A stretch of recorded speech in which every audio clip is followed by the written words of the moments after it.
ಸ್ನೇಹಿತರೆ,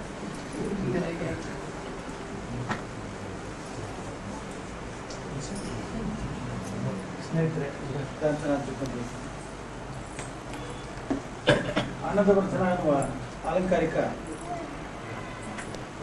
ಕಾವ್ಯದ ವಸ್ತುವನ್ನು ಕುರಿತು ಸರ್ವೇ ನವ ಯುವ ಭಾರತಿ ಮಧುಮಾಸ ಯುವಧ್ರುಮಾಹ ಅಂತ ಕರೀತಾರೆ. ಅದೇ ಪರಿಚಿತವಾದ ಪ್ರಪಂಚ, ಅದೇ ಪರಿಚಿತವಾದ ಅನುಭವಗಳು, ಅದೇ ಪರಿಚಿತವಾದ ಪದಗಳು ವಸಂತ ಸ್ಪರ್ಶದಿಂದ ಸೃಜನಶೀಲತೆಗೆ ಸಂಕೇತ.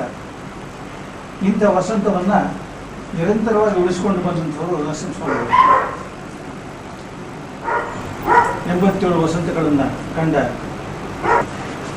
ಎಲ್ಲ ಕನ್ನಡ ಸಹೋದರಿಯರ ಪರವಾಗಿ ಹೃತ್ಪೂರ್ವಕವಾದ ಶುಭಾಶಯಗಳನ್ನು ಬಿಡುಗಡೆ ಮಾಡಿದ ಪುಸ್ತಕ 3ನೇ ನಾವು ಬಿಡುಗಡೆ ಮಾಡ್ತೀವಿ. 3 ವರ್ಷಗಳಲ್ಲಿ 99ರಲ್ಲಿ ಸಂಜೆ ನವಿಲುದಲ್ಲಿ ಅವಲೋಕನ ಸಂಗ್ರಹ, 2000ರಲ್ಲಿ ಸಂಜೆ.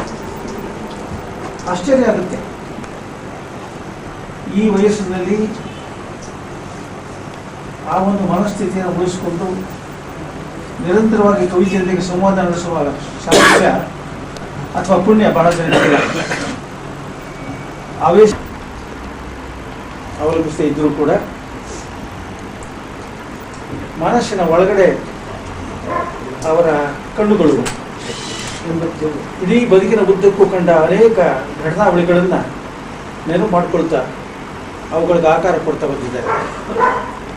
ಅವರು ಕೊಡುವ ಆಕಾರವನ್ನು ಹೊರಪಡಿಸಿದವರು ನಮ್ಮ ಸ್ನೇಹಿತರಾದ ಸುಮನ ಅವರು. ಅವರಿಗೂ ನಾವು ಬಹಳ ಕೃತಜ್ಞರಾಗಿರಬೇಕು.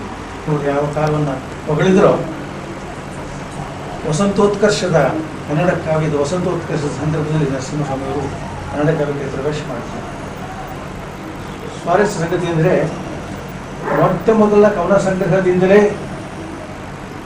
ಅತ್ಯಾಶ್ಚರ್ಯಕರವಾಗಿ ಕನ್ನಡ ಜನದ ಮನಸ್ಸನ್ನು ಹಠಾತ್ತನೆ ಹೀಗೆ ಗೆದ್ದುಕೊಂಡವರು ಮತ್ತೊಬ್ಬರಿಲ್ಲ ಅಂದರೆ ಒಂದು ನಮ್ಮ ಜೊತೆಯಲ್ಲಿ ಇದ್ದು ಕನ್ನಡ ಕವಿತೆಯನ್ನು ದಿನದಿಂದ ದಿನಕ್ಕೆ ವಿಭಿನ್ನವಾದ ರೀತಿಯಲ್ಲಿ ಬೆಳೆಸ್ತಿರುವುದು ನಮಗೆ ವರ್ಧಿಸ್ತಾ ಹೋಗಲಿ ಅಂತ ಆಶಿಸುತ್ತಾ 2 ಮಾತನ್ನು ಮುಗಿಸ್ತೇನೆ. ನಮಸ್ಕಾರ.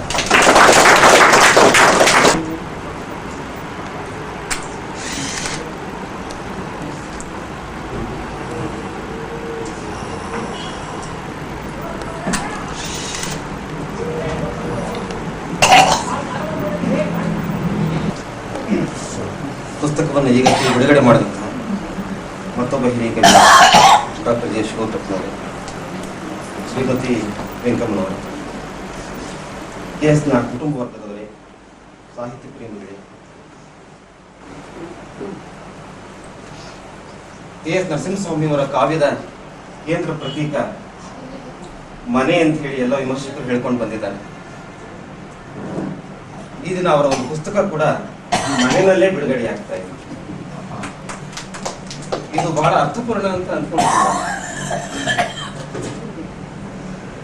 KSಗೆ ಮನೆಯೇ ಅವರ ಕಾವ್ಯದ ನೆಲೆ, ಆಧಾರ.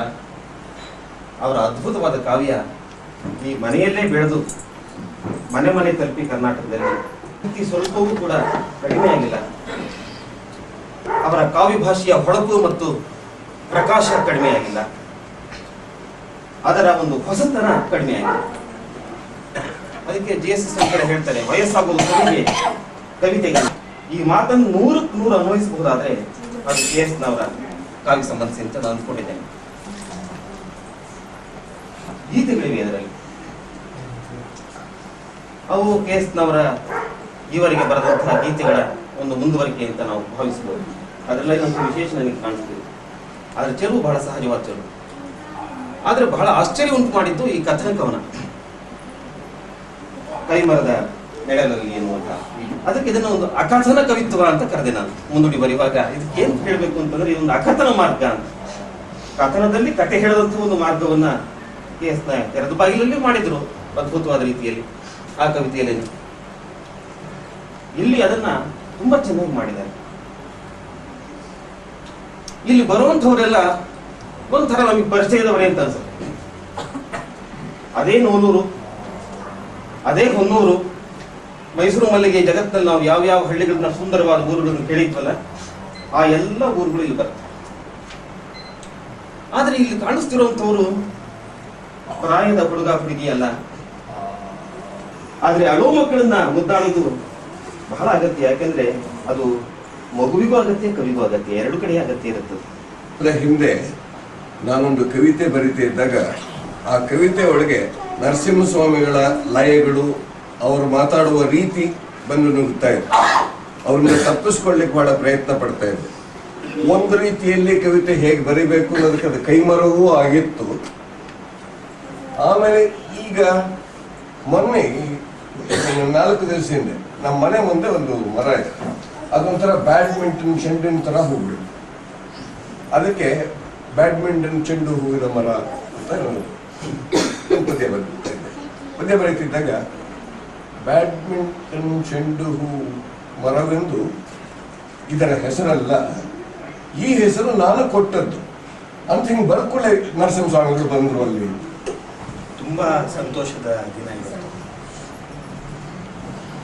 87ನೇ ವಯಸ್ಸಿನಲ್ಲಿ ಒಬ್ಬ ಕವಿ ಹೊಸ ಕೃತಿ ಒಂದನ್ನ ನಮ್ಮ ವೆಂಕಟೇಶ್ ಮೂರ್ತಿ ಅವರು ಹೇಳಿದಾಗೆ ತುಂಬಾ ಅರ್ಥಪೂರ್ಣವಾಗಿ ಅದರ ಕೇಸ್ನವರಿಗೆ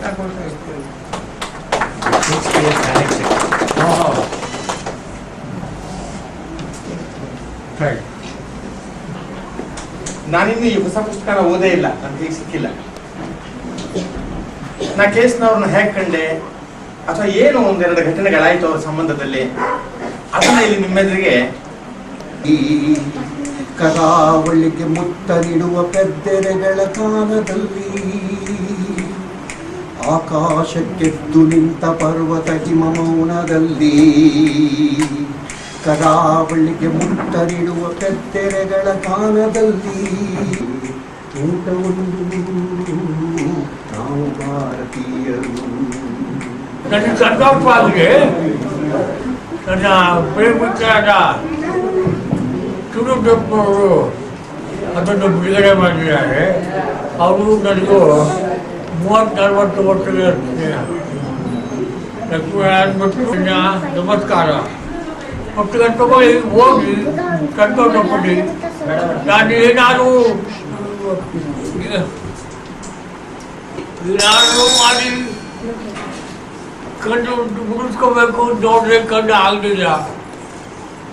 ಕಣ್ಣು 2 ಕಣ್ಣು ಹೋಯಿತು. ಆದ್ದರಿಂದ ಬರವಣಿಗೆಗೆ ಓದಿಕೆಗೆ ಕಷ್ಟ ಆಯಿತು. ಆದ್ದರಿಂದ ಜನ ನನ್ನ ಪುಸ್ತಕಗಳನ್ನು ಓದ್ತಾ ಇದ್ದಾರೆ, ಅದೊಂದು ಸಂತೋಷ ನನಗೆ. ಜನ ಅದು ಕೂತು ಮಾತಾಡ್ತಾರೆ, ಅದೊಂದು ಸಂತೋಷ ನನಗೆ. ನಮ್ಮ ಪುಣ್ಯ. ನಾನು ಕಷ್ಟಪಟ್ಟಿದ್ದೇನೆ, ಉದ್ದಕ್ಕೂ ಬರ್ಕೊಂಡು ಓದ್ಕೊಂಡು ಎಲ್ಲ ಇದೆ. ನನಗೆ ನವ್ಯ ಕವಿಗಳಿಗೂ ಯಾವ ಥರ ವ್ಯತ್ಯಾಸ ಇದೆ? ವ್ಯತ್ಯಾಸ ಏನು?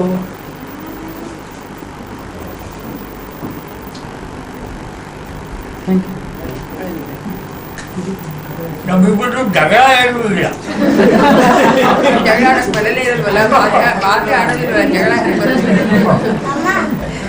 ಜಗಳ ಮಾಡೋದು ಆತ ನೀವು ಆರೋಗ್ಯ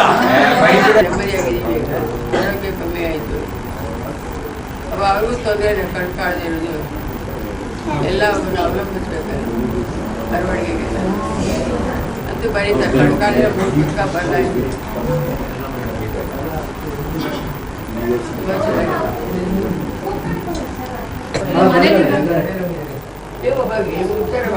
ಇಲ್ಲ, ನಾ ಎಲ್ಲರೂ ಆದ್ಮೇಲೆ ನಾನು ಕೊನೆಯಲ್ಲಿ ಮಿಕ್ಕಿದ್ದೆಲ್ಲ ನಂದೇ ಅಲ್ವಾ.